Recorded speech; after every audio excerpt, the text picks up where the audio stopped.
Hi everyone, I'm Jess and I'm back to plant seeds with you. So today we'll be talking about scholarships, okay?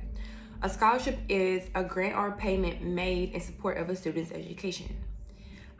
Basically, they're awarded on the basis of academic or some other type of achievement. We've heard of sports scholarships, band scholarships, academic and merit scholarships. But I really want to go over the importance of scholarships today and how maybe you or anyone in your family or your friend circle can kind of get started with search for scholarships to fund your education. The reality behind scholarships or the need for scholarships is college is way more expensive than it used to be back in the day, right? And if going to college and getting a formal education is very important to you, obviously my goal is to make you aware of ways to decrease or reduce the bill for going to college. In some cases, our family just may not be able to afford college, or we may not be able to afford it on our own. I know for me personally, I joined the military because I did want to go to college, but I ended up finishing my master's and my bachelor's in the Air Force because it was free, I paid a little bit out of pocket for it, my master's, but I used scholarships for the out of pocket costs, and that's what's so great about it. And then also the cost of living increased because it's just not the reality, or it's the reality of some people that they will need to work while they're in school. So maybe the use of scholarships and grants will offset the need to work while going to school so you can focus just on school. There are a few scholarships that I really, really like just because I've either applied for them or the purpose of the program is something that I truly believe in. And the first scholarship is the USDA 1890 Scholars Program. The second scholarship is the VFW Help a Hero Scholarship. And then I'll also link different websites, but I just wanted to really highlight those two. And for the USDA 1890 Scholars Program, it's really aimed towards students going to HBCUs that are participating in agricultural business programs. Because if you think about what the USDA does, they're not going to get someone who's maybe is trying to be like a rocket scientist or an engineer. They want students and potential candidates who are going to further what the USDA does.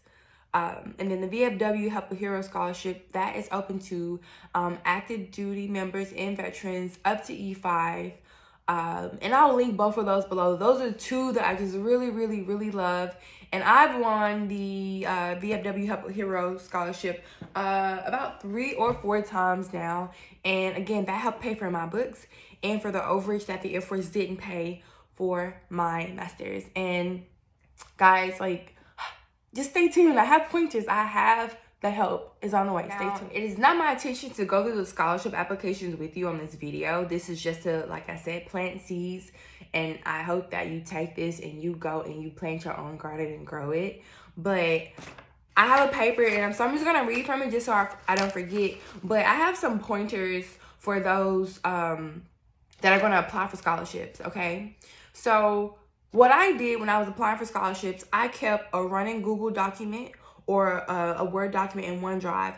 And why you want to keep it in Google Docs or OneDrive is because you can access it from anywhere. From your phone, from your computer, your tablet, whether you're at home, work, school, on the go, whatever. With every essay you will write or have written, and then the prompt, and in the essay prompt, you want to put it in bold or red lettering. That way, if you have another essay that you need to write, you can Control F and look for keywords and maybe just touch up the essay that you have already written. So you're not starting from scratch every single time that you need to submit a scholarship essay, because all of these scholarships require some sort of essay.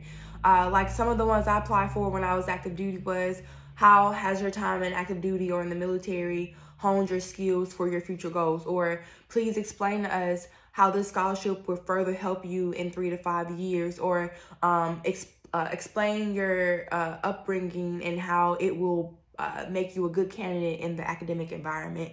And by keeping a running log of all those scholarships, you're basically going to build your own bank of scholarship essays. And I still have mine. Like, I think that thing is like 20 pages long of nothing but different variations of essays from different scholarships. So that's one tip that I have for you all when you do start on your scholarship journey. And I do want to say this, scholarships are not just for freshmen, okay? They're for sophomores, juniors, seniors, pre-med, pre-law, pre-pharmacy, like grad students. There are scholarships out here for everyone. But anyway, on to the next.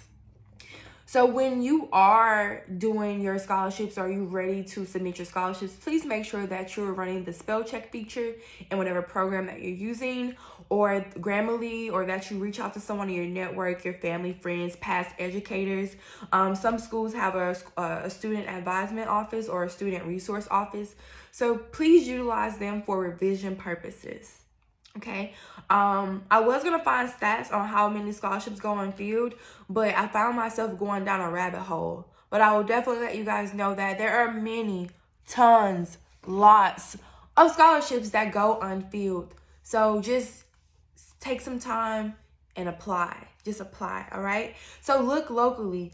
For pre-med students, or students who are in the medical career or medical academic field, look locally. A lot of the pharmacies or a lot of the clinics have scholarships for students. For law students or potential law students, look at your local law offices. Don't just look where you are applying from. So like, I'm in Louisiana, but maybe I want to go to school in DC. Also look in the area where you want to go to school. Some of the local businesses in different areas may cater to students in that particular area. So don't just limit yourself to where you're applying from. Also think about the local proximity of where you want to apply to, and just simply Google or search pre-med scholarships West Memphis, pre-med scholarships Omaha, pre-med scholarships Dallas.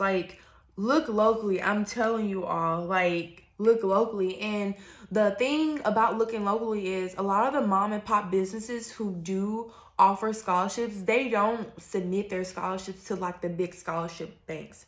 So that's why looking locally is so underrated when trying to find scholarships. So to kind of round up this video, because I don't want to make it super long, it can be daunting, but it is so worth it. And the goal is to apply for as many scholarships as you can to fund your education bill, okay? So this is how I recommend you do it. It may seem overwhelming, but if you have an iPhone or some kind of phone system that tells you how much time you spend on social media, if you look, and if maybe over 40% of your time is spent on social media, for 60 days, redirect that time to what I'm about to tell you guys. Okay, and I'm just gonna kind of read it verbatim so I won't miss anything. Block out 3 hours on a weekend day, Saturday or Sunday, or an hour a day during the week. One way of doing this is to spend one block of time gathering all of the scholarships you wish to apply for. The URL, the writing prompt, aka the question that they're asking you, the length requirements, the formatting requirements, the submission information, and any other pertinent information for that scholarship. One way that you can kind of bundle that is just put it all in a Word document or in an Excel sheet or in a Google Doc. Just get organized about it. And then the follow-up on that is in another block of time on a different day, but preferably when your brain is fresh. So maybe in the mornings or whenever your body or your brain is just alert and just firing off. Only answer the prompts. Only answer the prompts. So if a school asks you, hey, what can you offer to the school? That's what you're going to be answering. And if another scholarship asks you, what is your 5 to 10 year plan? That's what you're going to be answering. So on a separate day, separate from the day that you went and searched for all these scholarships, go in and just answer all the prompts, okay? And then on another day, go in and review your prompts and revise and make the necessary edits, okay?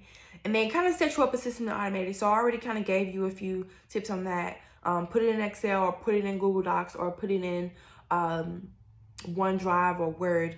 Because I'm telling you, applying for scholarships is a grind. And if you can really hone in on it for a certain amount of time and the essays that you're putting out are quality, and you have the academic merit to back it up, I guarantee you will win a scholarship, all right? So I just want to end this video by saying I know that it is hard work, but my goal here is to plant seeds, kidding, but to encourage parents and students alike who really want to go to school to lower their out-of-cost out-of-pocket costs or their borrowing costs. As we know, student debt is like mad crazy, and I don't know, I'm just so grateful that I went to the military, because even though I had scholarships, I can't imagine like how I would have survived. Like, I'll be honest with you, like, I don't know if my parents would have been able to put me through school, like, and I don't even know if I would have finished. Like, I don't know. But I hope everyone found value in this video. I'm sorry it went a bit longer than I expected, but I wanted to paint a full picture for you. Please leave me some feedback. If you do want my one-on-one help with scholarships, just reach out to me and we can talk.